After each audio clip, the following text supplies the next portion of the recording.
बिस्मिल्लाहिर रहमानिर रहीम अल्हम्दुलिल्लाहि रब्बिल आलमीन वस्सलातु वस्सलामु अला सय्यिदिल मुरसलीन नबीना मुहम्मद व अला आलिहि व सहबिहि अजमाइन अम्मा बाद अऊज़ु बिल्लाहि मिनश शैतानिर रजीम बिस्मिल्लाहिर रहमानिर रहीम अला इन्ना औलिया अल्लाहि ला खौफुन अलैहिम व ला हुम यहज़नून अल्लज़ीना आमनू व कानू यत्तक़ून। মহান আল্লাহর সমস্ত প্রশংসা, দরুদ ও সালাম নাজিল হোক প্রিয় নবী মুহাম্মদ সাল্লাল্লাহু আলাইহি সাল্লামের উপর। আল্লাহুম্মা সাল্লি আলাইহি আল্লাহুম্মা বারিক আলাইহি। গত সপ্তাহে আপনাদের বলেছিলাম যে চরমোনাই সম্পর্কে আলোচনা করব আগামীতে। এই ওয়াদা পূরণ ইনশাআল্লাহ আরও এক সপ্তাহ পাছিয়ে দিয়ে আগামী সপ্তাহে পুরা হবে। তবে তার আগে আর একটি পীরের কিছু কথা, সব কথা না হলে, কারণ সব তথ্য আমাদের কাছে না পৌঁছলে সব তথ্য পেশ করতেও পারছি না।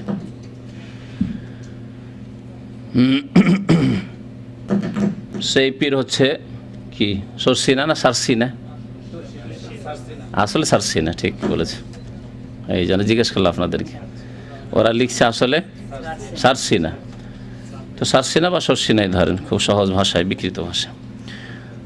এ সরসিনা পীর ফুরফুরা, সরসিনা ফিরফুরা, তারা অতপ্রতভাবে জড়িত। কথা ঠিক আছে না নেই? এটা সরসিনা ফুরফুরা অতপ্রতভাবে পশ্চিমবঙ্গের হুগলি জেলার ফুরফুরা, কলকাতার কাছাকাছি একটি ডিস্ট্রিক্ট আছে হুগলি, সেখানে একটি ফুরফুরা পীরদের আস্তানা আছে।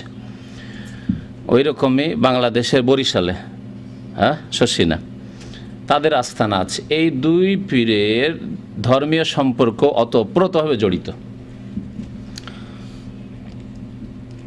তাহলে যখনই তাদের কথাগুলি বলবো, এই কথাগুলি যেমন ফুরফুরাওয়ালাদের তেমনই সরসিনাওয়ালাদের। প্রথম কথা যে পীরতন্ত্র, সুফিবাদ ইসলামের নেই, এই কথাটি মুখস্থ করেন। যদি থাকতো ইসলামে, তাহলে আল্লাহ পাক কোরআনে একবারও কমপক্ষে উল্লেখ করতেন। কোরআনে আল্লাহ ঈমানের কথা উল্লেখ করেছেন, ইসলামের কথা উল্লেখ করেছেন, নামাজ সালাতের কথা উল্লেখ করেছেন, সিয়াম সম রোজার কথা উল্লেখ করেছেন, জাকাতের কথা উল্লেখ করেছেন, হিজাব পর্দার কথা উল্লেখ করেছেন, জেনা হারাম উল্লেখ করেছেন, খুন করা হারাম, কাতল ওয়ালা তাকতুলুন নাফসাল্লাতী হারামাল্লাহু ইল্লা বিল হক তা উল্লেখ করেছেন, সুদ হারাম, আল্লাহ রিবার কথা উল্লেখ করেছেন। তাহলে শরীয়তে ইতিবাচক এবং নেতিবাচক, যেগুলি করতে হবে আর যেগুলি করতে হবে না, যা করা ওয়াজিব, ফরজ, সুন্নাত, এসব কথাবার্তা যেগুলি, আর যেগুলি করা যাবে না, হারাম বা শরীয়ত বিরোধী কাজ, প্রায় কথাবার্তা কোরআনে কারিমে মওজুদ রয়েছে। সংক্ষিপ্ত আর বিস্তারিত রয়েছে নবী করিম সাল্লাল্লাহু আলাইহি সাল্লামের হাদিসে। তাহলে এমন কিছু শরীয়তে নেই, ইসলামে নেই, যা কোরআনেও নেই, হাদিসেও নেই, আবার ইসলামে আছে। ঠিক কিনা? ইসলামে এমন কিছু নেই যা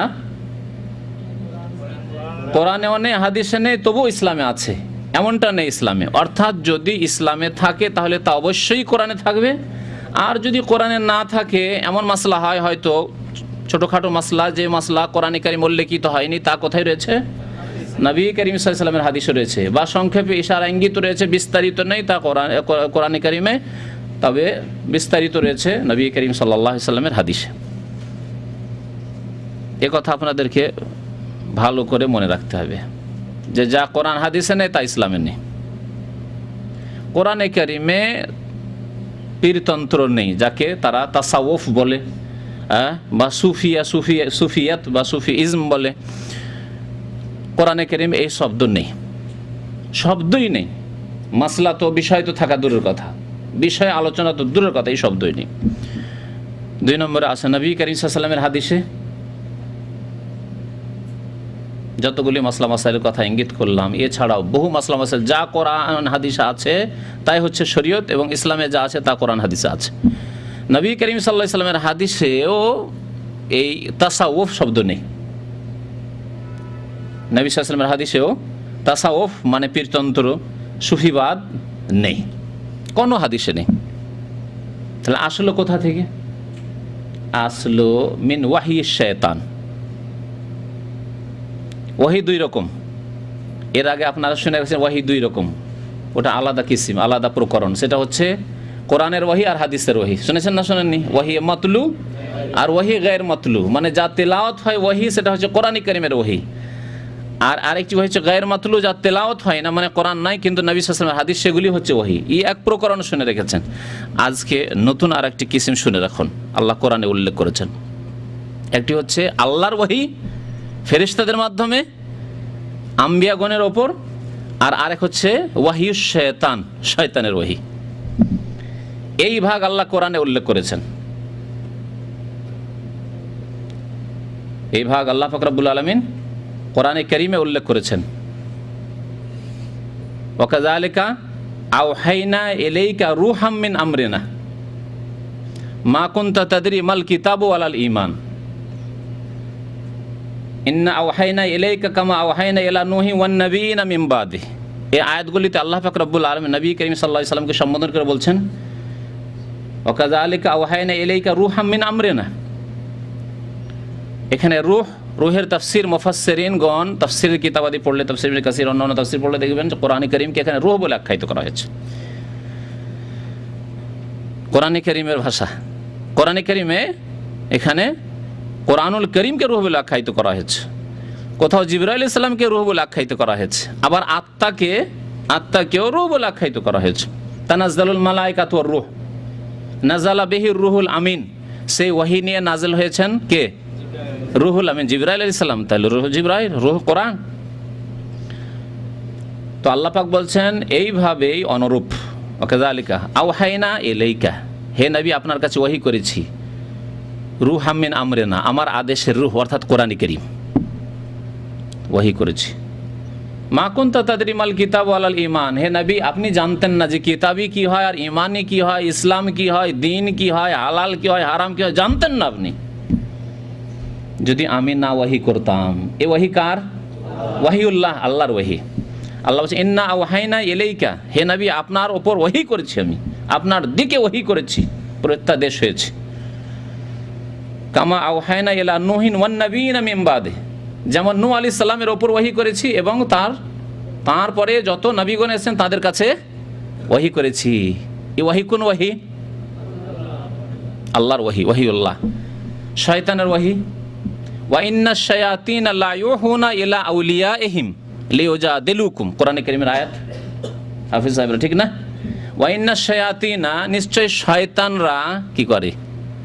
জিন শয়তান, মানুষ শয়তান, জি মুশরিক শয়তান, ইবলিস শয়তান। ওয়া ইন্নাশ শায়াতিনা লা ইউহুনা, তারা ওয়াহি করে থাকে, জি ইঙ্গিত করে থাকে, কুমন্ত্রণা দিয়ে থাকে। এখানে ওয়াহি, আল্লাহ ওয়াহি শব্দ উল্লেখ করেছেন। এলা আউলিয়াহিম, তাদের ওলিদের কাছে। এরা ওলি। তাহলে আমাদের দেশের মানুষ আছে ওলি ওলি বলে, ওলিটা ঠিক আছে, ওলি উল্লাহ কথাটি ঠিক নেই। ওলি আউলিয়া পর্যন্ত ঠিক আছে। কার আউলিয়া? শয়তানের আউলিয়া। কারণ আল্লাহ বলছেন এলা আউলিয়াহিম, শয়তানের বন্ধুদের, আউলিয়াদের কাছে এই শয়তানরা ওয়াহি করে থাকে। লিউজাদিলুকুম, তোমাদের সাথে তারা তর্ক বিতর্ক করবে, বহস করবে, ঝগড়া করবে, বিবাদ সৃষ্টি করবে। ঈমান আর কুফরি আর শিরকের বিবাদ, দ্বন্দ্ব সৃষ্টি হবে। একদল কবর মাজার পূজা করবে, পীর পূজা, পীরকে কিবলা বানাবে, আর আরেক দল তাওহীদকে আঁকড়ে ধরবে, আর তাদের কাবাই হচ্ছে কিবলা। তাদের বিরুদ্ধে তারা ঝগড়া করবে, বিবাদ করবে তারা। লিউজাদিলুকুম।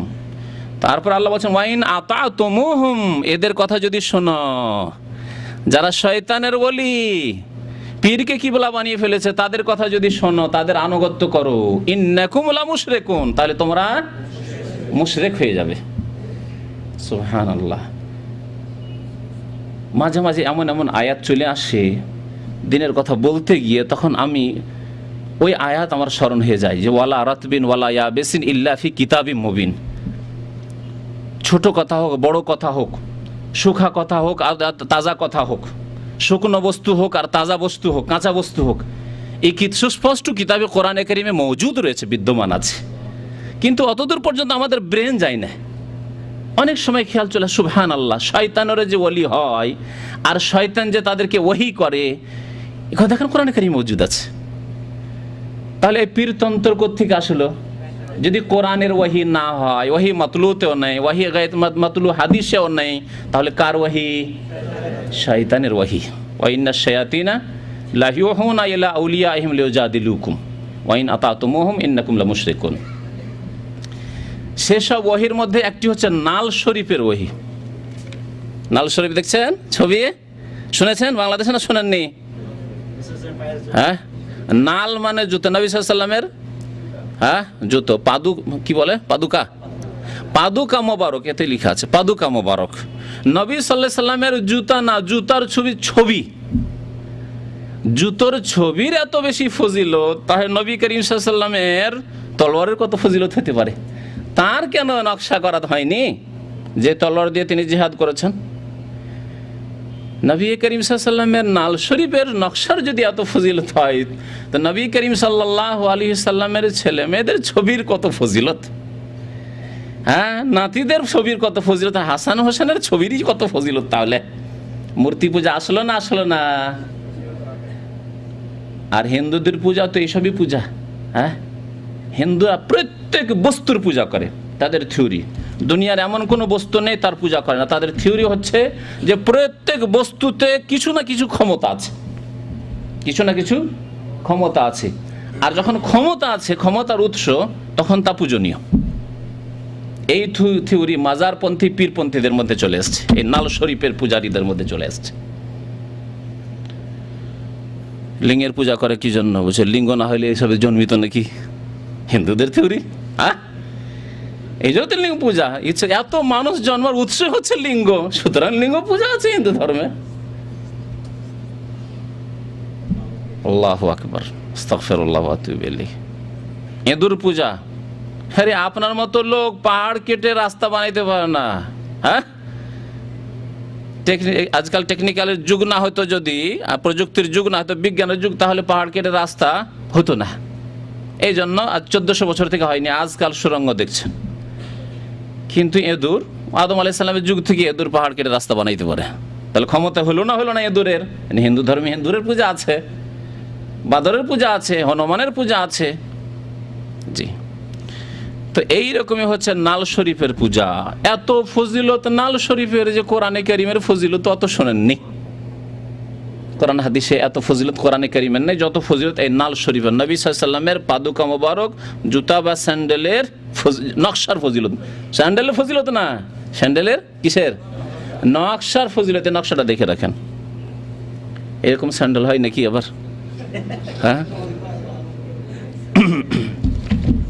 এই নাল শরীফের কথা বলবো, তার সাথে আরেকটি কথা বলি যে এটি হচ্ছে কিতাব, হচ্ছে কি 12 চাঁদের খুতবা সহ, কি খুতবা, বঙ্গানুবাদ 12 চাঁদের খুতবা। এই 12 চাঁদের খুতবায় অধিকাংশ বাংলাদেশের মসজিদে আর পশ্চিমবঙ্গের বিদাতীদের মসজিদে যারা বলে যে না মাতৃভাষা বা অন্য কোনো ভাষায় খুতবা জুমার চলবে না, ঈদের চলবে না, তাদের মসজিদগুলিতে এই খুতবায় 25, 50, 100 বছর থেকে যা লেখা আছে তাই পড়া হয়।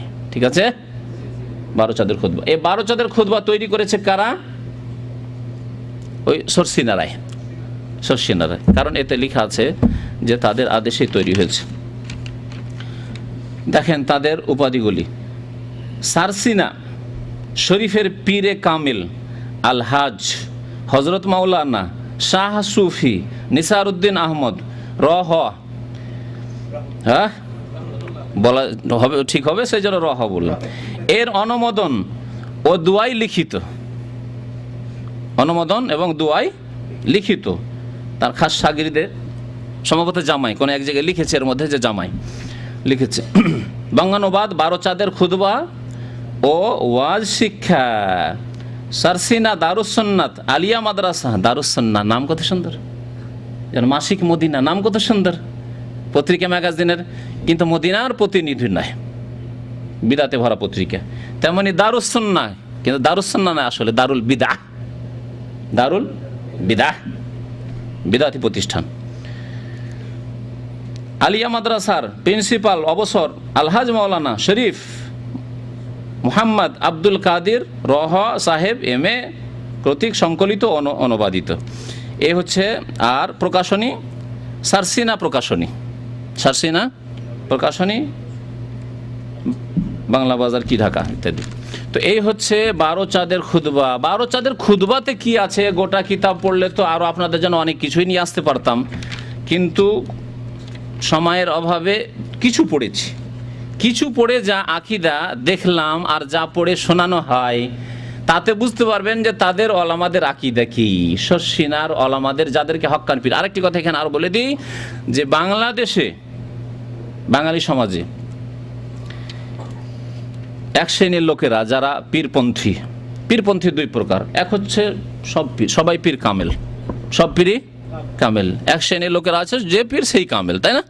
পীর মানে কামেল, আর পীর মানে হচ্ছে হক্কানি পীর। পীর মানে হক্কানি, দেওয়ানবাগিও হক্কানি, ওই সিলেটি ফুলতুলিও হক্কানি, আর আপনার আটরসিও হক্কানি, মাঝভান্ডারিও হক্কানি, আর শর্ষিনাও হক্কানি, আর চরমনাই হক্কানি, ফুরফুরাও হক্কানি, দেওবন্দির হক্কানি, আসাদ মাদানি হক্কানি। সব এক দল আছে এইরকম বাংলাদেশে, আছে না নেই? সব পীরই হক্কানি, পীর মানে হক্কানি, হক্কানি পীর। আরেক দল আছে যারা বলে যে না, সবাই হক্কানি নয়, কিছু হক্কানি আছে আর কিছু আছে ভণ্ড পীর, বাতিল পীর আছে।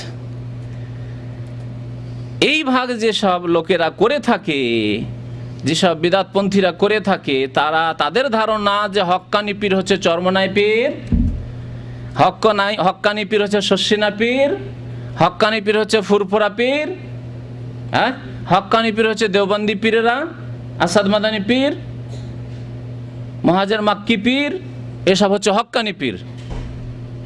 আর ভণ্ড পীর আটরসি, মাইজ ভান্ডারি, দেওয়ানবাগি, ওগুলো ভণ্ড তাদের কাছে। কোরআন এবং হাদিসের আলোকে একটু আগে শুনলেন, আবার বারবার বলার দরকার নেই। হ্যাঁ, যখন কোরআনেও নেই হাদিসেও নেই, তা ওয়াহি তাহলে কোত্থেকে এসছে? শয়তানের পক্ষে। ওয়াইন্না শায়াতিনা লায়ুহুনা ইলা আউলিয়াহিম, শয়তানের ওয়াহির মাধ্যমে এসেছে এই সুফিবাদ, পীরতন্ত্র। তাহলে শয়তানের ওয়াহি থেকে আসলে আবার হক্কানি কি করে হয়? তাহলে শয়তানকে দুই ভাগে ভাগ করতে হয়, যে কিছু শয়তান আছে খুব বদমাশ, ভণ্ড শয়তান, আর কিছু শয়তান আছে যারা ভালো পরামর্শ দিয়ে থাকে, ভালো ওয়াহি করে থাকে, ঠিক না? মানবেন এই ভাগ? ইবলিস শয়তানের চেলা কিছু আছে যা ভালো পরামর্শ দেয়, ভালো কাজ করে, তারা আমাদের খেদমত করে, সাহায্য সহযোগিতা করে, সৎ পরামর্শ দেয়, নামাজ পড়তে বলে। আর কিছু শয়তান আছে যারা বেনামাজি বানায়, শিরক কুফরি করায়, বিদআত করায়, গুনাহ করায়, পাপ করায়, ফিল্ম দেখায়। আবার কিছু শয়তান আছে ফিল্ম দেখতে নিষেধ করে, আছে নাকি? তো আল্লাহু আকবার।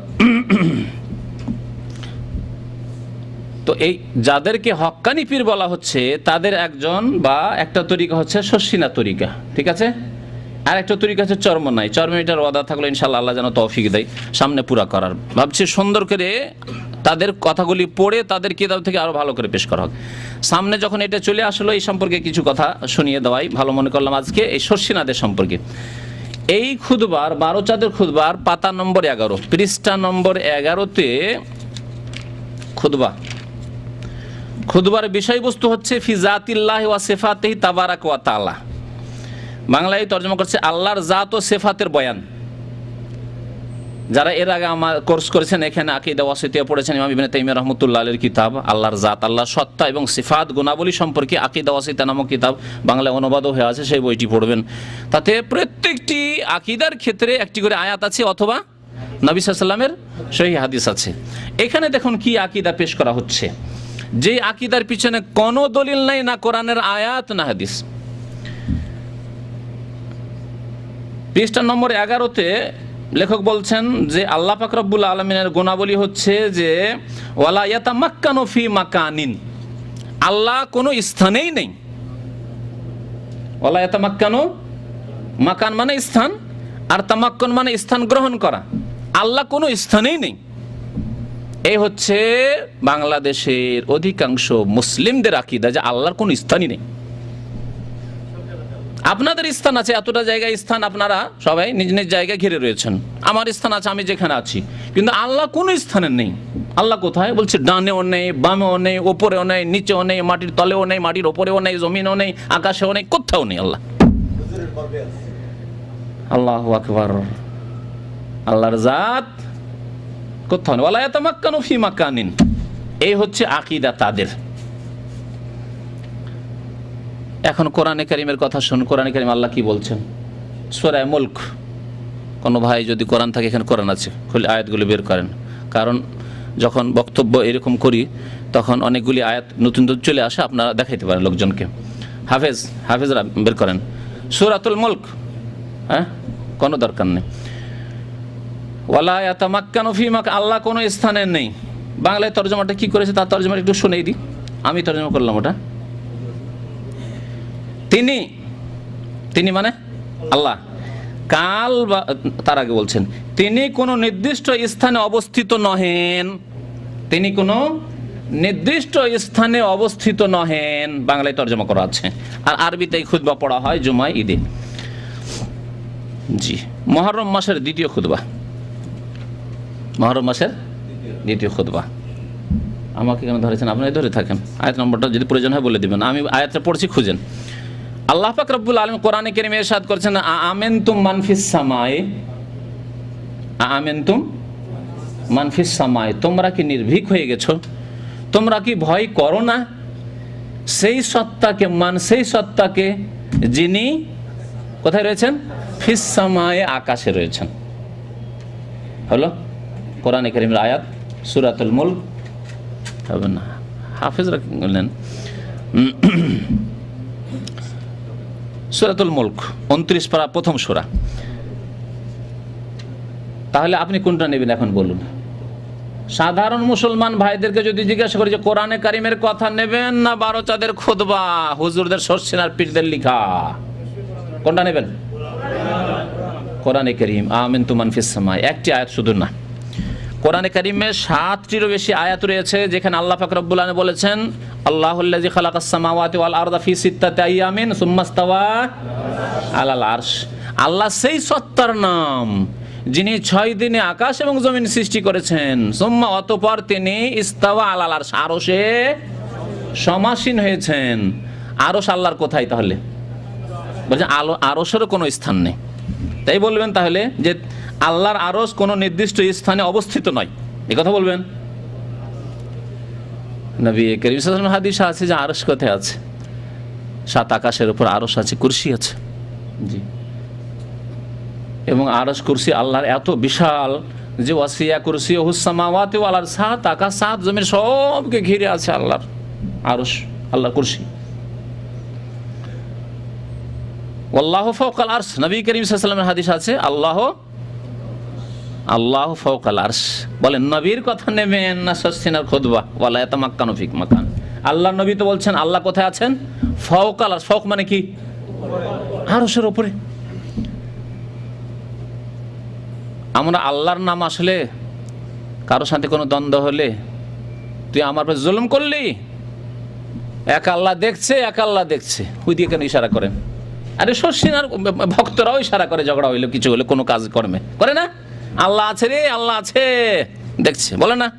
কেন বলেন আল্লাহ আছে, আল্লাহ আছে, আল্লাহ আছে, আল্লাহ আছে, সব দিকে আছে, সব জায়গায় আছে, এরকম তো বলেন না কোনো পাগলে? তাহলে বোঝা গেল মানুষের ফিতরাত, নেচার, প্রকৃতি হচ্ছে যে আল্লাহ আমার উপরে, এটা হচ্ছে প্রকৃতি। আর ইসলাম হচ্ছে দিনুল ফিতরা, কুল্লু মাউলুদিন ইউলাদু আলাল ফিতরা। আল্লাহ কোরআনে কারীমও দিনকে, ইসলামকে ফিতরাত বলে, ফিতরাতাল্লাহিল্লাতী ফাতারান নাস আলাইহা। দিন ইসলাম হচ্ছে আল্লাহর ফিতরাত, প্রকৃতি, এটি মানুষের। তাহলে আল্লাহ যে কোথায়, এটি মানুষের প্রকৃতিতে আছে। এই জন্য সন্তান যখন মায়ের পেট থেকে ভূমিষ্ঠ হয়, এই ফিতরাত ইসলামের ওপরই জন্ম নেয়। তারপরে বাবা কাফের হলে কাফের হয়ে যায়, বাবা হিন্দু হলে হিন্দু হয়ে যায়, বাবা কবর পূজারী হলে কবর পূজারী হয়ে যায়, বাবা নাস্তিক হয়ে যায়, বাবা দিয়ে তোর স্কুল কলেজ ইউনিভার্সিটি দিয়ে আবার নামাজ টামাজে কোনো কিছুই তালিম দিল না, তখন সে বেনামাজি হয়ে গেল। জি, তাহলে আসলে সে মুসলিম মানুষ। আমরা যখন দোয়া করি, হাত উঠিয়ে শুধু আমরাই দোয়া করি না, শর্ষিনাওয়ালারাও করে, তারাও মোনাজাত করে। হাত উঠিয়ে যখন দোয়া করে তখন কি তাদের প্রকৃতিতে কি থাকে? আল্লাহ নিচের দিকে, আল্লাহ কোনো জায়গায় নয় না? মনটা উপর দিকে যাচ্ছে? মন উপর দিকে যায় না, ঊর্ধ্ব গগনে যায় না? হ্যাঁ, তাহলে নেচার, ফিতরাত হচ্ছে যে আল্লাহ ঊর্ধ্বে। আরো শোনে, আল্লাহ পাক রব্বুল বলছেন মানুষের আমল ভালো কথা আল্লাহর দিকে উঠানো হয়। ইলাইহি ইয়াসআদুল কালিমুত তাইয়্যিবু, আল্লাহর নিকটে চড়ানো হয়। চড়ে কোন দিকে? নিচের দিকে? সব দিকেই না উপর দিকে? আল্লাহ বলছে এলাহি ইয়াসআদু। এই লিফটকে আজকাল আরবি, নতুন আরবিতে লিফট যায়, যে লিফট দিয়ে উঠেন, বিল্ডিংয়ে উঠছেন আপনি, লিফটকে কি বলে? মিসআদ। ইসিম আলার সেগা মিসআদ, আসলে মাসাদেরা বলে একটু বিকৃত করে, যেমন আমরা সারসিনাকে সসিনা বলছি। তো এলাহি ইয়াসআদু, আল্লাহর দিকে চড়ানো হয়, উঠানো হয়। আল কালিমুত তাইয়্যিব, ভালো কথাগুলি, ভালো আমলগুলি। ওয়াল আমালুস সালিহ, নেক আমল। ইয়ারফাউহু, রাফা মানে উঠানো। উঠানো কোন দিকে হয়? চড়ানো, উঠানো। দুইটি শব্দ এখানে, দুইটি কালেমা এসছে। ইয়াসআদু চড়ানো, আর ইয়ারফাউহু উঠানো। ওয়াল আমালুস সালিহ ইয়ারফাউহু।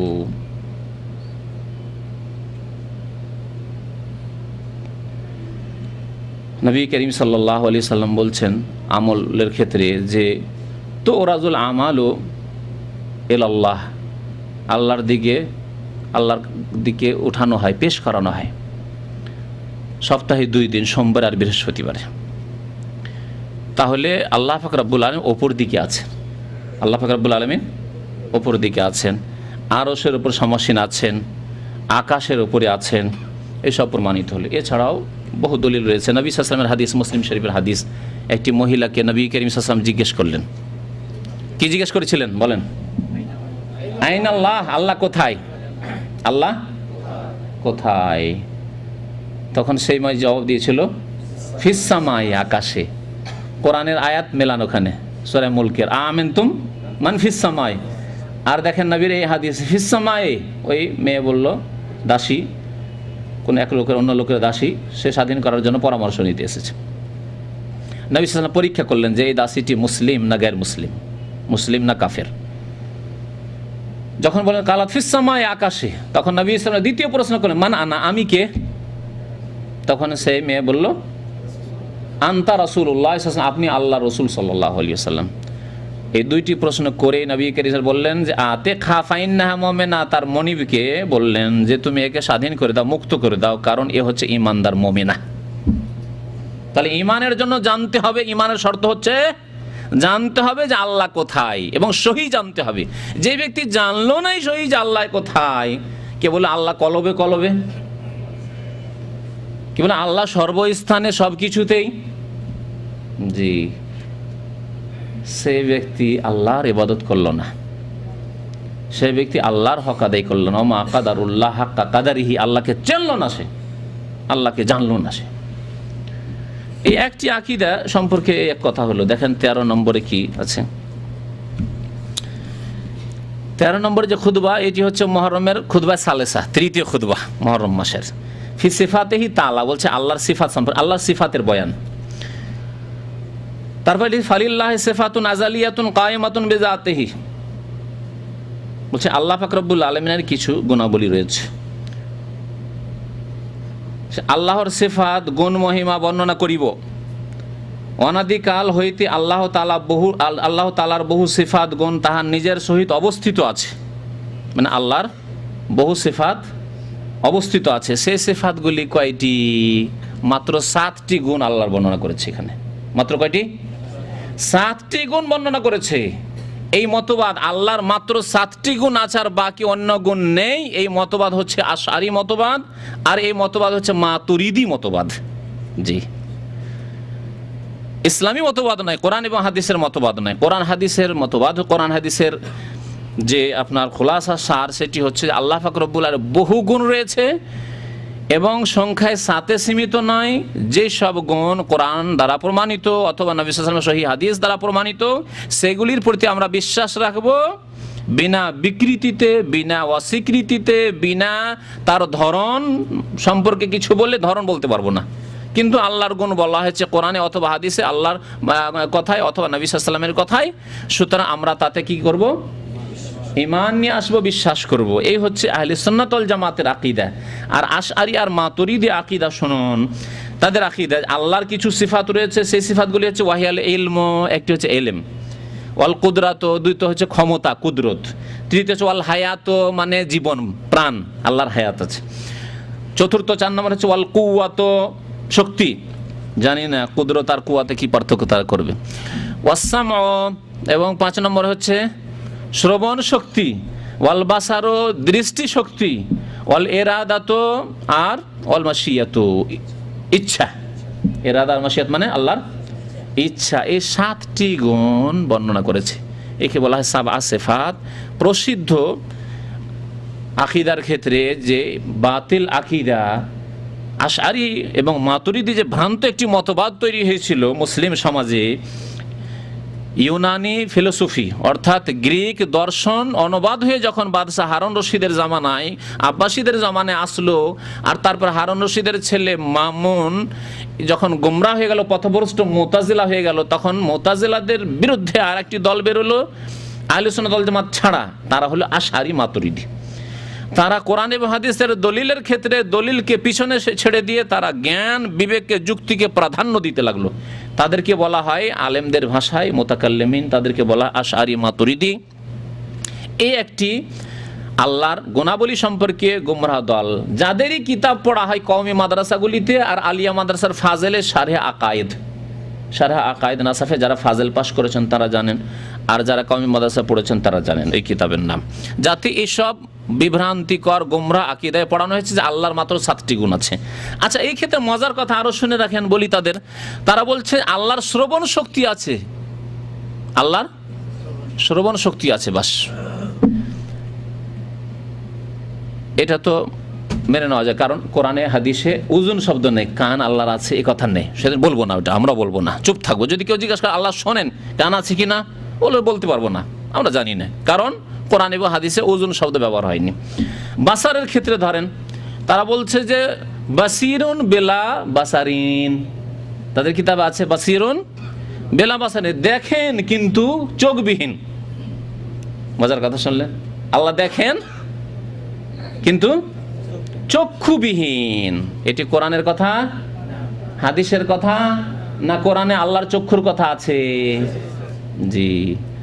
মুসা আলাইহিস সালামের লালন পালনের ক্ষেত্রে আল্লাহ বলছেন ওয়ালে তুসনা আলা আইনি, সূরা তাহা, ওয়ালে তুসনা আলা আইনি, যাতে করে তোমার লালন পালন হয় আমার দৃষ্টির সামনে, চোখের সামনে। আইন মানে কি? চক্ষু না? আল্লাহ বলছেন নূহ আলাইহিস সালামকে যে তুমি কিস্তি তৈরি করো। কিস্তি মানে পানি জাহাজ, স্টিমার তৈরি করো।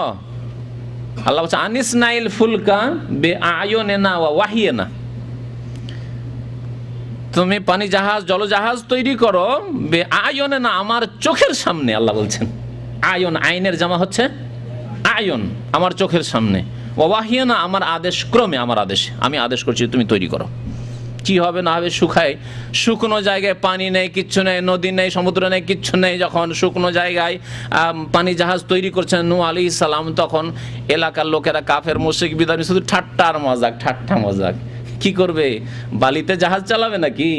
হ্যাঁ, পাহাড়ের উপর জাহাজ উড়াবে নাকি? পানি জাহাজ উড়াবে? এসব ঠাট্টা মজাক করে। সুবহানাল্লাহ। আল্লাহ পাক এমন পানি দিলেন যে জাহাজ ছাড়া আর কোনো উপায় নেই, পাহাড়ের উপর চড়েও উপায় নেই। তো কি বলছিলাম, আসল বিষয় আল্লাহর চক্ষু কোরআনে কারিমে তো আছে, কোরআনে কারিমে আল্লাহর চক্ষু আছে, চক্ষুর কথা বলেছে। এরা বলছে যে আল্লাহ শোনেন কিন্তু শোনার কিছু নেই, আল্লাহ দেখেন কিন্তু দেখার কিছু নেই, চক্ষু নেই। জি।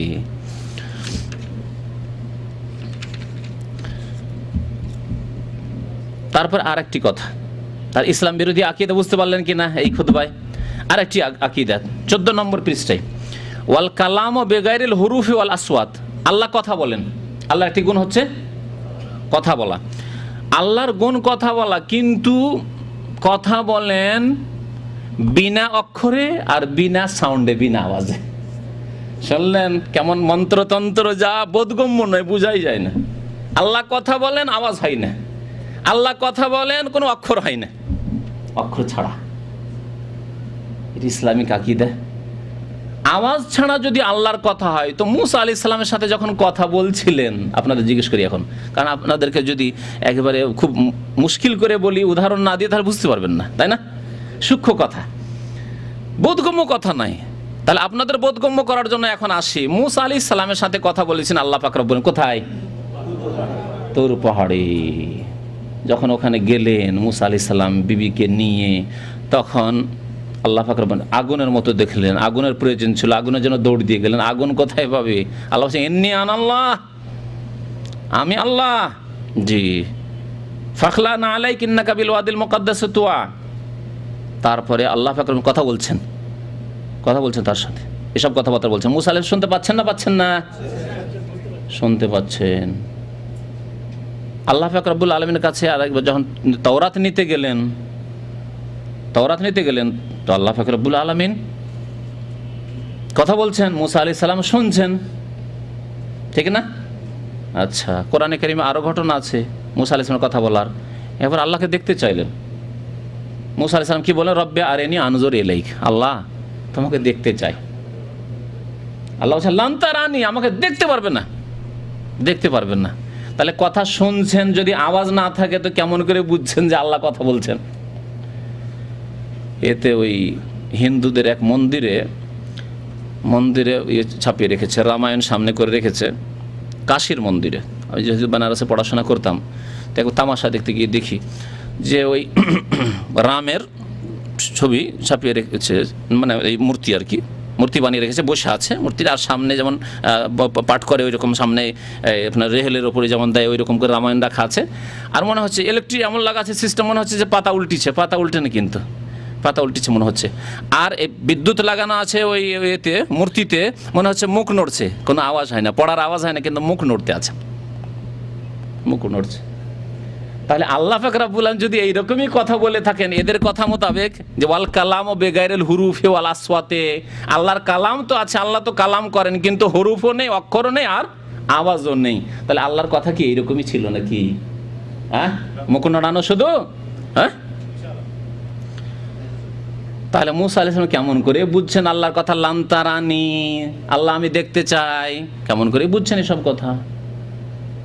ইব্রাহিম আলাইহিস সালাম বলছেন, হ্যাঁ, রব্বি আরিনি কাইফা তুহিল মাউতা, হে রব আমাকে দেখিয়ে দেন আপনি মুর্দাকে, মৃতকে কেমন করে জিন্দা করেন, জীবিত করেন। দরখাস্ত করেছেন, আল্লাহ আবার জবাব দিচ্ছেন। কি জবাব দিচ্ছেন? আওয়ালাম তুমিন, তুমি কি বিশ্বাস করো না? তাহলে শুনছেন না ইব্রাহিম আলাইহিস সালাম? শুনছেন। তাহলে আল্লাহর কথা কি বিনা অক্ষরে আর বিনা আওয়াজে ছিল না, আওয়াজ বিশিষ্ট আর অক্ষর বিশিষ্ট ছিল? বলেন তাহলে ইসলাম বিরোধী আকীদা নয়, ইসলাম বিরোধী আকীদা।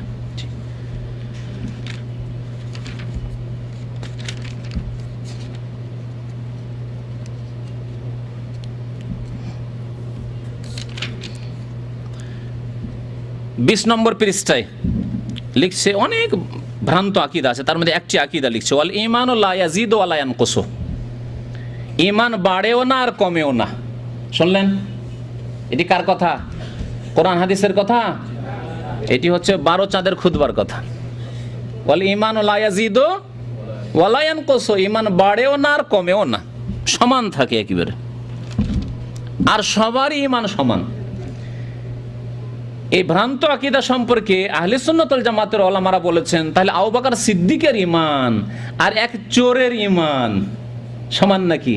মুসলমান চোর, মুসলমান বেশ্যা, মুসলমান লম্পট, মুসলমান ফাসিক, আর আবু বকর সিদ্দিক, উমর ফারুক, ওসমান, 1,24,000 সাহাবায়ে কেরাম, উলামায়ে কেরাম, সিদ্দিকিন, সালেহিন, শুহাদা, সবার ঈমান সমান নাকি? তাহলে যখন বাড়েও না কমে না একই অবস্থায় থাকে, তাহলে ঈমান তাহলে সবারই সমান। মানবেন এই কথা যে আপনার ঈমান আবু বকরের মতো, মা আয়েশার মতো, মা ফাতেমার মতো? জি, নিজেই মানবেন না, কিন্তু তারা মানে? আপনাদের মুরব্বীরা, শশিনার ভক্ত যেসব ভাইরা, তারা শোনেন ওয়াল ঈমানু লা ইয়াজিদু ওয়া লা ইয়ানকুসু। এই তো যুক্তি তো আপনারা মেনে নিলেন। এখন কোরআনের দলিল বলি। বেশ কয়েকটি আয়াত রয়েছে। ইমাম বুখারী রাহমাতুল্লাহ আলাইহি কিতাবুল ঈমান, ঈমানের অধ্যায়, বুখারীর তরজমা বাংলা নিয়ে দেখবেন ঈমানের অধ্যায়ে প্রায় 6-7টি আয়াত ইমাম বুখারী রাহমাতুল্লাহ আলাইহি নিয়ে এসেছেন। তার দুই একটি আয়াত আপনাদেরকে শোনায়। আল্লাহ পাক রব্বুল আলামিন বলেছেন সূরা আনফালের প্রথম দিকেই, ইন্নামাল মুমিনুনা আল্লাযীনা ইযা যুকিরাল্লাহ ওয়াজিলাত কুলুবুহুম ওয়া ইযা তুলিয়াত আলাইহিম আয়াতুহু জাদাতহুম ঈমানা। মুমিন তো সত্যিকার তারা, ইযা যুকিরাল্লাহ, যখন আল্লাহর কথা আলোচনা করা হয়, আল্লাহর দ্বীনের কথা শোনানো হয়, আল্লাহ রসুলের কথা শোনানো হয়, ইসলামের কথা শোনানো হয়, তখন কি হয়? ওয়াজিলাত কুলুবুহুম, তাদের অন্তর ভয়ে, আল্লাহর ভয়ে কেঁপে ওঠে। ওয়াইজা তুলিয়াত আলাইহিম আয়াতুহু, আর কোরআনের আয়াত তেলাওয়াত করে তরজমা তফসির করে যদি বোঝানো হয় তো কি হয়? জাদাতুহুম ঈমানা, তাদের ঈমান জিয়াদা হয়ে যায়, বৃদ্ধি পেয়ে যায়। বুঝলেন? ঈমান কি হয়ে যায়? জাদাতুহুম, জিয়াদা মানে কি? বৃদ্ধি পাওয়া, বেড়ে যায়। তাহলে যে জিনিস বাড়ে তা কমে কি কমে না? অটোমেটিক। দুনিয়ার মধ্যে যা বাড়ে তা কমে। নদীর পানি বেড়েছে, তার মানে কখনো কম ছিল, কমবে, ঠিক না? কখনো কম বেড়েছে মানে কখনো কম ছিল। বন্যার পানি কমেছে মানে কখনো বেশি ছিল। তাহলে তো যা কমে তাই বাড়ে, যা বাড়ে তাই কমে। আল্লাহ ঈমান বেশি হওয়ার কথা বলেছেন কোরআনের তেলাওয়াত শুনলে, কোরআনের ওয়াজ শুনলে, ইসলামের কথা শুনলে, আল্লাহ রসুলের কথা শুনলে। জাদাতু ঈমানা, আইয়ুকুম জাদাতু হাযিহি ঈমানা, এখানে আল্লাহ ঈমান জিয়াদা, ঈমান বাড়ার কথা বলেছেন আল্লাহ পাক রব্বুল আলামিন। ফাআম্মাল্লাযিনা আমানু ফাযাদাতুহুম ঈমানা, জি, যারা মুমিন তাদের ঈমান বেড়ে যায়। ঈমান বাড়ে নেকির কাজ বেশি বেশি করলে, আর ঈমান কমে গুনার কাজ করলে। আপনিও মুমিন, আপনার ভাইও মুমিন, আপনি নামাজ পড়তে গেলেন, আপনার ঈমান বেড়ে গেল, জামাত ধরে নামাজ পড়লেন। আরেকজন নামাজ পড়লো কিন্তু জামাতে নামাজ পড়লো না, পরে একটু পরে পড়লো, খেলাটা দেখে নি, তারপরে ঈমান কমে গেল। তাহলে নেক আমল করলে ঈমান বাড়ে, আর গুনাহ করলে ঈমান কমে। এটি হচ্ছে আহলে সুন্নাত ওয়াল জামাতের আকীদা। কিন্তু এই হচ্ছে ভুল আকীদা, ভ্রান্ত আকীদা, যে ঈমান বাড়েও না কমেও না, সবার ঈমান সমান। এখন নাল শরীফে আসেন, সময় যে নেই, নাল শরীফ কেমন করে আপনাদেরকে শোনাবো।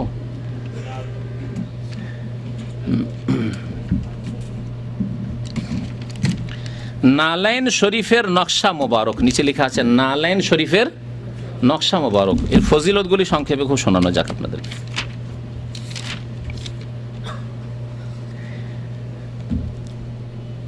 উপদেশ দিচ্ছে আপনাদেরকে, বাংলাদেশের মানুষদেরকে, ভারতের আপনার ওই ফুরফুরার অনুসারীদেরকে, ভক্তদেরকে উপদেশ দিচ্ছে, নসিহত করছে ইমাম সাহেবদেরকে, খতিবদেরকে। শোনেন, শ্রদ্ধেয় ইমাম সাহেবগণ, আপনারা অবশ্যই হুজুর পাক সাল্লাল্লাহু আলাইহি সাল্লামের নালাইন শরীফের ফজিলত সম্পর্কে অবগত আছেন। কোরআনে আছে, হাদিসে আছে যে নালাইন শরীফের নকশার ফজিলত বলে, নকশার ফজিলত বলে কোরআন হাদিস আছে। তারপরে বলছে অবগত আছেন। আমরা এই খুতবার শেষে নালাইন শরীফের ফজিলত সম্পর্কে বর্ণনা দিয়েছি এবং প্রথম দিকে নালাইন শরীফের নকশা মোবারকও দিয়েছি। ওই যে নকশা মোবারক যেটা দেখালাম, ঠিক আছে না? আচ্ছা, এই এখন নসিহত আপনাদেরকে উপদেশ দেওয়া হচ্ছে। এ নালাইন শরীফের ফজিলত সম্পর্কে মুসল্লিদেরকে ওয়াজ করে অবগত করার জন্য আপনাদের খেদমতে অনুরোধ রহিল। কোরআনের ফজিলতের জন্য, কোরআনের ফজিলত বয়ানের জন্য অনুরোধ করা হয়নি, নামাজের গুরুত্ব ফজিলতের জন্য অনুরোধ করা হয়নি, কালেমা লা ইলাহা ইল্লাল্লাহর গুরুত্ব শুনলেন, ফজিলত, তার জন্য অনুরোধ করা হয়নি। বুঝতে পারছেন? রোজা, হজ, যাকাত, সাদকা এসবের জন্য, মাতা পিতার সেবা, এর জন্য নসিহত করার অনুরোধ করা হয়নি। কিন্তু নালাইন শরীফের ফজিলত বর্ণনা করার জন্য আপনাদের খেদমতে অনুরোধ রহিল। নালাইন শরীফ পৃথকভাবেও আমরা প্রকাশ করেছি, নালাইন শরীফের নামে কিতাবও প্রকাশ করেছে, যাতে করে মাশাআল্লাহ ফজিলত ভালো করে জানতে পারেন।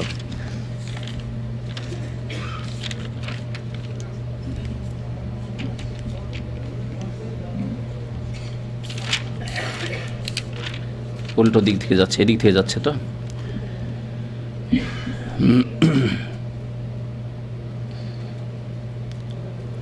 নালাইন শরীফের ফজিলত শোনেন, না কোরআন না হাদিস, না কোরআন না হাদিস, না ইমাম আবু হানিফার উক্তি। আচ্ছা ঠিক আছে, মেনে বাংলাদেশের লোকেরা আহলে হাদিস, পশ্চিমবঙ্গের লোকেরা মুসলমান বেশিরভাগ আহলে হাদিস, সুতরাং এটা মেনে নিতাম যে ঠিক আছে, আপনাদের হানাফি মযহাবে আছে ইমাম আবু হানিফা রহমতুল্লাহ আলাইহি নালাইনের ফজিলত বলেছেন, আর আপনারা হানাফি, সেজন্য নালাইনের আপনারা পূজা করছেন। মেনে নিতাম যে ঠিক আছে, আপনাদের মযহাবে আছে। আছে কি? ইমাম আবু হানিফার উক্তি তো আছে, কোরআনেও নেই, হাদিসেও নেই, হানাফি মযহাবে নেই। তা আসলো কোত্থেকে রে ভাই? আপনি নিজেকে হানাফি বলছেন, হানাফি মতেও নেই। আপনি বলছেন রসুলের উম্মত, রসুলের হাদিসে নেই। আপনি আল্লাহর বান্দা বলছেন, আল্লাহর কিতাব কোরআনে কারীমে নেই। তো আছে কোথায় তাহলে? এখন শুনেন আছে কোথায়, তাদের ভাষায় শুনেন। এই নালাইন শরীফের সম্পর্কে হচ্ছে, উহার ওসিলায় বহু বুজুর্গ লোক বহু প্রকার সফলতা লাভ করিয়াছেন, প্র্যাকটিক্যালি সফলতা লাভ করেছেন। জি, শয়তানের খেলা। যখন নালের নকশার পূজা শুরু করেছে, শয়তান কিছু লাভ দেখিয়ে দিয়েছে। ছেলে অসুস্থ ছিল, আর নাল মোবারক ব্যবহার করতে হবে কেমন করে, সেখানে আসবে, মাথায় লাগাবেন, চোখে মুখে লাগাবেন, যেমন কাবা শরীফে গিয়ে অনেকে করে না মুলতাজিমের কাছে, হ্যাঁ, তো এইরকম করবেন। এসব যখন করেছে এই নকশার পূজারীরা, তখন আল্লাহ তাকে আরো গুমরাহ করার জন্য ভালো করে দিয়েছে চার ছেলেকে।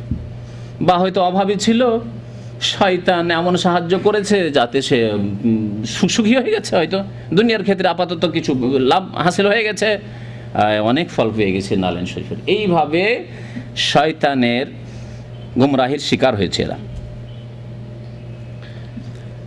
আর একটি কথা এখানে বলি যে এই শর্ষিনা, যাদেরকে হক্কানি পীর বলা হয়ে থাকে, এই শর্ষিনা এরা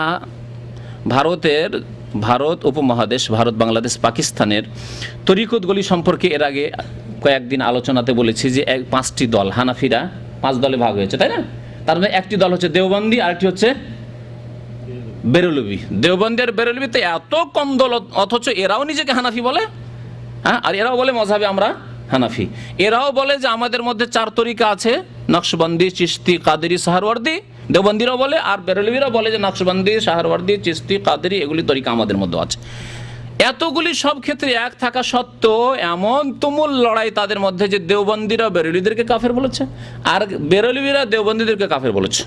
এমন পর্যন্ত তাদের ফতোয়া, বেরলভীদের আহমদ রেজা খানের ফতোয়া, যে আহমদ রেজা খানের ছাত্রর কিতাব থেকে বলছি, আহমদ রেজা খানের এক ছাত্র রয়েছে, তার কিতাবের নাম হচ্ছে জা আল হক। কিতাবের নাম কত সুন্দর, বাতিলপন্থীদের লেবেল খুব সুন্দর, কিন্তু জা আল হক কিতাবের নাম। ওই কিতাবে লিখেছে দেওবন্দ, বেরলভীরা লিখছে দেওবন্দ সম্পর্কে, দেও মানে হচ্ছে জিন, আর বন্দ মানে হচ্ছে বান্দা। তাহলে দেওবন্দিরা বেরলভীদের নিকটে কার বান্দা? শয়তানের বান্দা। এত দূর পর্যন্ত আখ্যায়িত করেছে আশরাফ আলী থানভী, মাহমুদুল্লাহ হাসান, হুসেন আহমদ মাদানী, আনোয়ার শাহ কাশ্মীরি, আর কাসেম নানতভী, এই সমস্ত করে মুফতি শাফি, আর আপনার সাবির আহমদ ওসমানী, সমস্ত দেওবন্দি আলেমদেরকে তারা বলেছে দেওবন্দ, এই তোমরা হচ্ছে শয়তানের বান্দা। এই কিতাবের প্রথম দিকে আছে। কথা বুঝতে পারছেন? এটা হচ্ছে, আমরা বলছি না, এটি কার কথা? বেরলভীদের কথা। শর্ষিনার পীরের তরিকা হচ্ছে এক আজব লীলার তরিকা। তাতে একদিকে দেওবন্দীদের প্রশংসা করছে, আর আরেকদিকে আবার বেরলভীদের প্রশংসা করছে। বেরলভীরা যারা দেওবন্দীকে কাফের বলছে তাদেরও প্রশংসা করছে, আর দেওবন্দী যারা বেরলভীদের কাফের বলছে, মুশরিক বলছে কবর পূজারীদেরকে, তাদেরও প্রশংসা করছে।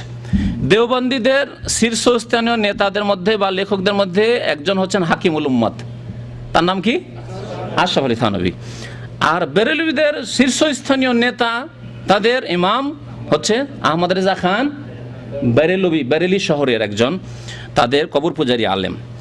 শর্ষিনার পীররা কি লিখছে দেখেন, লিখছে আহমদ রেজা খান সম্পর্কে, এই জন্য আমি ইমামুল মিল্লাত মাওলানা আহমদ রেজা খান বেরেলভী প্রণীত বিরাট গ্রন্থ আল আতায়া নবিয়া হইতে নকশার সঠিক পরিমাপ এবং উপরিবর্ণিত নাইলুস শেফা হইতে সাদা সিদে ভাবটি গ্রহণ করিয়াছি। মানে এই নকশাটি নিয়েছি কার কিতাব থেকে? কার কিতাব থেকে? শুধু আহমদ রেজা বলেনি, আমিও তো আহমদ রেজা বলছি। আহমদ রেজার নাম বলতে তো মুশরিকেরও নাম বলছি, আমরা গান্ধীর নাম বলছি, আমরা আপনার কার্ল মার্কসের নাম বলছি, লেনিনের নাম বলছি, তো আহমদ রেজা খানের নাম বললে তো কোনো অসুবিধা নেই। কিন্তু বলছেটা কি? ইমামুল মিল্লাত। মিল্লাত মানে কি? মুসলিম জাতি, মুসলিম উম্মাহ। মুসলিম উম্মার ইমাম কাকে বানিয়ে দিল? আহমদ রেজা খানকে। যে আহমদ রেজা খান তার ছাত্ররা বলছে দেওবন্দ মানে শয়তানের বান্দা এরা। আরো বলেছে সেই কিতাবে যে আশরাফ আলী থানভী কাফির है আর जो उसके কুফর में शक करे, যদি সন্দেহ জারি এত বড় হাকিমুল উম্মাত আর এত কিতাবের লেখক তিনি, তার নাম আমরা আদবের সাথে নিই, আর তিনি কাফির কি করে হইতে পারে না? जो शक करे वो भी কাফির है। সন্দেহ করলেও তোমার জন্য বিপদ, সন্দেহ করলে ঈমান যাবে। তাহলে শর্ষিনার তরিকা দেখতে পেলেন কেমন? মারাজাল বাহরাইন, দুই দরিয়ার সঙ্গম হয়ে গেছে। হ্যাঁ, গঙ্গা যমুনা বা পদ্মা যমুনা একসাথে এসে মিলে গেছে, পদ্মার যমুনা একসাথে এসে মিলে গেছে। কবর পূজারি, খালেস কবর পূজারি দল হচ্ছে বেরেলবি তারা, আর আধা কবর পূজারি দেওবন্দি। তাদেরকে আপনি ভাববেন না যে মাশাআল্লাহ আহলে সুন্নাত, না, তাদের সম্পর্কে আলোচনা করেছি, শুনে দেখবেন। আর তাদের কি তামাশা, আল্লাহ তাদেরকে তো লুকিয়ে লুকিয়ে কবর মাজার ভক্ত তারাও, কিন্তু তারা লুকিয়ে লুকিয়ে করে, সাধারণ লোককে দেখায় না। তাদের বুজুর্গানি দিনের মধ্যে ওই সব কবর ভক্তি আছে, মাজার ভক্তি আছে। আর এরা ডাহা একবার খোলাখুলি, যেটা করবো ফুটফাট সামনাসামনি করবো, কেন লুকিয়ে লুকিয়ে করবো তোমাদের মতো। দেববন্দীদেরকে তারা বলছে আমরা লুকিয়ে লুকিয়ে কেন করবো, তোমরা লুকিয়ে লুকিয়ে করছো, আমরা যেটা করছি সেটা সামনাসামনি করব। আল্লাহ যেহেতু দিয়ে দিয়েছেন, ওলিয়া উলিয়া নবীদেরকে সব দিয়ে দিয়েছেন, তাদের কাছ থেকে নেব। আর নেবো তবে লুকিয়ে লুকিয়ে কেন নেবো, সরাসরি নেবো, সবার সামনে নেব।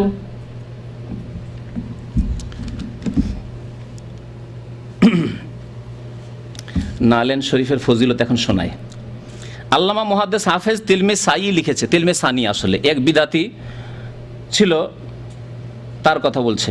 তদিও ফলহুল মাতালে কিতাবে লিখেছেন, কিতাব এমন কিতাব যে কিতাবের নাম ওলামারা শুনেইনি, না কোরআন, না হাদিস, না হাদিসের সারহা ব্যাখ্যা, না তফসির, কিছু না, বিদাতি কিতাব লিখছে। এই নকশা শরীফের উপকারিতা দিবালোকের মতো প্রকাশ। নকশা শরীফের এমন ফজিলত, যেই ফজিলত কোরআনেও নেই, হাদিসেও নেই, কিন্তু তারপরেও দিবালোকের মতো প্রকাশ। কোরআনের বহু মসলা আছে দিবালোকের মতো মানুষ জানে না, হালাল হারামের অনেক মসলা আছে দিবালোকের মতো মানুষ জানে না। আর নালাইন শরীফের নকশার ফজিলত দিবালোকের মতো প্রকাশ, বুঝছেন না? দিবালোকের মতো প্রকাশ মানে যেমন দিন, এখন দিন চলছে, কেউ কি রাত বলবে? তেমনি দিনের মতো একবার স্পষ্ট। আবু জাফর বলেন, খুঁজেন আবু জাফরকে, খুঁজতে থাকেন আপনি আবু জাফরকে। আমি এক তালেবে ইলমকে এই নকশা শরীফ তৈয়ার করিয়া দিয়েছিলাম, সে একদিন আমার নিকট আসিয়া বলিল যে সে পূর্ববর্তী রাত্রে ওই নকশা শরীফ দ্বারা আশ্চর্য বরকত লাভ করিয়াছে। তাহার স্ত্রী হঠাৎ কঠিন বেদনা রোগে আক্রান্ত হইয়া মৃত্যুর দুয়ারে উপস্থিত হইয়াছিল। জি, ডাক্তারের প্রয়োজন নেই। বাংলাদেশে এত নার্সিং হোম, আর নার্সিং হোমের মালিকরা এত বড় বড় ডাকাত সব, যে বিবিকে যদি পেটে বাচ্চা নিয়ে জানতো জবাই করবেই করবে। সিজার ছাড়া বাচ্চা হয়ে আজকাল ফিরে আসা মহাই মুশকিল আছে, ঠিক কিনা? তাহলে মাশাআল্লাহ এত সুন্দর চিকিৎসা, কেন এই হসপিটালগুলো সব বন্ধ হয়ে যাওয়া উচিত? সবাই তো নাল ভক্ত, এই নাল নকশার ভক্ত, তাহলে আবার এত করে নার্সিং হোম কেন খুলছে? আর চলছেই কি করে? এমনি খুলে রাখবে? না চললে ভাড়া দিতে পারবে? কখনো দিতে পারবে না তারা। তো আল্লাহর হস্তে এইসব নার্সিং হোমগুলোকে বন্ধ করে দেন সব। বরং সরকারের কাছে আপনারা মিছিল করে দাবি করেন যে আলহামদুলিল্লাহ আমাদের মধ্যে নালাইন শরীফের নকশা আছে, সস্তিনার পীর সাহেব, পীর হক্কানি পীররা দিয়েছে, সুতরাং এত টাকা পয়সা যে শোষণ করছে এটা এরা ডাক্তাররা আর এই নার্সিং হোমের মালিকরা, সরকারের কাছে আন্দোলন করে বন্ধ করিয়ে দেন, লাইসেন্স তাদের বাজেয়াপ্ত করে দিয়ে দেন। তারপরে বলছে যে এত বেদনা শুরু হলে মৃত্যুর দ্বারে উপস্থিত হয়েছিল, তখন সে ওই নকশা শরীফ তদীয় স্ত্রীর বেদনা স্থলে রাখিয়া, খোদা নকশাকে বেদনা স্থলে রাখিয়া, বুঝলেন, খোদা পাকের নিকট মোনাজাত করিয়াছিল যে খোদা যেন মেহরবানি করিয়া নাল মুবারক মালিক অর্থাৎ হুজুর সাল্লাল্লাহু আলাইহি সাল্লামের বরকত প্রদর্শন করেন। আল্লাহ পাক তখনই ওই বেদনা দূর করিয়া দিলেন। তাহলে নকশার কম ফজিলত নাকি? নবী করিম সাল্লাল্লাহু আলাইহি সাল্লামের থুথু দিয়ে আর দম করা দিয়ে যে ফায়দা হয়তো তার চাইতে বেশি ফজিলত, তার চাইতে বেশি ফজিলত। জি, আউযুবিল্লাহ। তার বলছে কাসেম বিন মোহাম্মদ বর্ণনা করেন, যে ব্যক্তি এই নকশা শরীফ সঙ্গে রাখে সে অত্যাচারী, শত্রু, শয়তান, হিংসুক ও বদনজরকারীর ক্ষতি হইতে নিস্তার পাইবে। কত লোক কফিল থেকে পেরেশান, কত লোক মদির থেকে পেরেশান, হ্যাঁ, কত লোক সুপারভাইজার ফোরম্যান থেকে পেরেশান, ঠিক না? আর কত লোক আপনার শত্রু থেকে পেরেশান, আর কত লোক কার হিংসাতে পেরেশান রয়েছেন, কলিগ থেকে পেরেশান। তাহলে মাশাআল্লাহ সবাই একটা করে নকশা রাখেন, কেউ কোনো ক্ষতি করতে পারবে না। জি, ইরাকের লোকেরা মনে হয় জানতো না এই নালাইন শরীফের ফজিলত, না হলে কি আমেরিকা আসতে পারে? নালাইন শরীফ দিয়ে নকশা দিয়ে তো উড়িয়ে দিত, এদেরকে নিয়ে গিয়ে লোহিত সাগরে ডুবিয়ে দিত বা আরব উপসাগরে ডুবিয়ে দিত। আফগানিস্তানের লোকেরাও জানে না মনে হয়, অথচ তারা তো তাদের অধিকাংশ বিদ্যার্থী। তারপরে নকশা শরীফ দিয়ে কাজে আসলো না, তাদের বালা মুসিবত দূর হলো না। সেখান তাদেরকে কি যে সসিনার তরিকায় দিয়ে নালাইন শরীফের ফজিলত আছে, আল্লাহর রাস্তায় আপনার আমল করুন সব। আজান হয়ে গেল, একটু থামেন, নালাইন শরীফ ফজিলতটা পড়ে শুনিয়ে দিই। আচ্ছা, ক্ষতি হইতে নিস্তার পাইবে। গর্ভবতী নারী সন্তান প্রসবের সময় এই নকশা শরীফে ডাহিন হস্তে রাখিলে খোদার ফজলে তাহার সুখ প্রসব হইবে। ইহা এই নকশার পরীক্ষিত বরকত। ইহা এই নকশার পরীক্ষিত বরকত। আগে বললাম যে তাহলে ডেলিভারির কেস নিয়ে আর যেতেই হবে না নার্সিংহোমে। শেখ হাবিবুন নবী বর্ণনা করেন, তাহার নিজের একটি ফোঁড়া হইয়াছিল, কোনো ডাক্তার কবিরাজ উহার ওষুধ নিরূপণ করিতে পারিল না। তিনি অনন্য উপায় হইয়া এই নকশা শরীফ তাহার বেদনার স্থানে রাখিলেন। ইহাতে আশ্চর্য ফল হইল। তাহার ফোঁড়া এমনভাবে শান্ত হইয়া গেল, মনে হইল যেন সেখানে কোনো বেদনাই হইছিল না। বুঝতে পারলেন কি ফজিলত? কোরআন রেখে দিয়ে কাজ হবে কি? যদি গোটা কোরআনকে নিয়ে রেখে দেন বেদনার জায়গায় হবে, তাহলে কোরআন চাইতে বেশি ফজিলত। এটি কি কুফরি পর্যন্ত পৌঁছে না? যেই ব্যক্তি একটি নকশাকে কোরআন চাইতে বেশি বাড়িয়ে দেবে, বুখারীর হাদিস থেকে বেশি বাড়িয়ে দেবে, আল্লাহ রসুল আল্লাহর কথা থেকে বেশি বাড়িয়ে দেবে, দোয়া থেকে, নবীর দোয়া, আল্লাহর দোয়া থেকে বেশি বাড়িয়ে দেবে, আউযু বিকালিমাতিল্লাহি তাম্মাতি মিন শাররি মা খালাক, সেই দোয়া থেকে বাড়িয়ে দেবে, সেই ব্যক্তির কুফরির সম্ভাবনা খুব বেশি, মনে রাখবেন।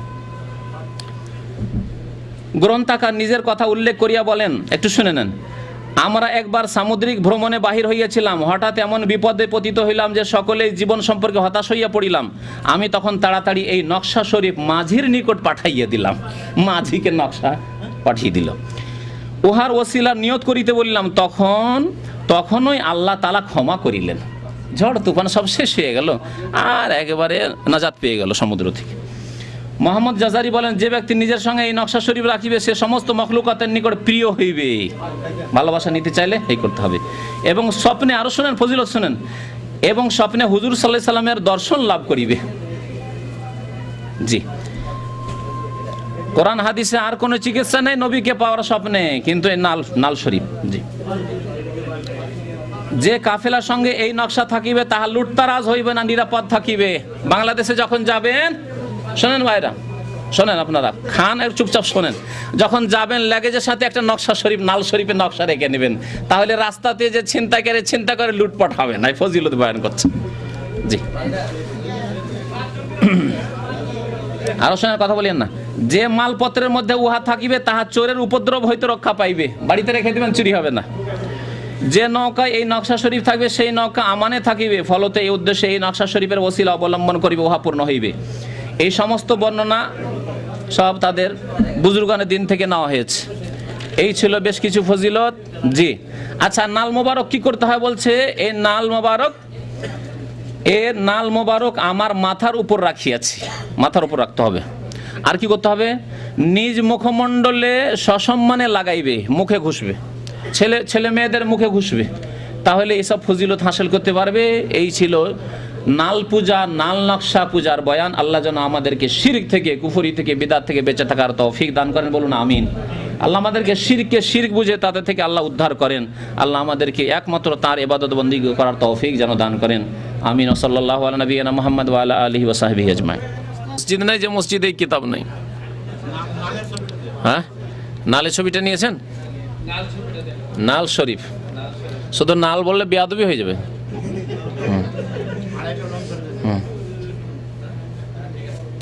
আমাদের আমজাদ ভাই বলছেন যে আর একটা শোনেন, সাবধান, নালের সাথে যদি শরীফ না লাগান, মাজারের সাথে শরীফ না লাগান, তো 2.5টা লোম ঝরে যাবে।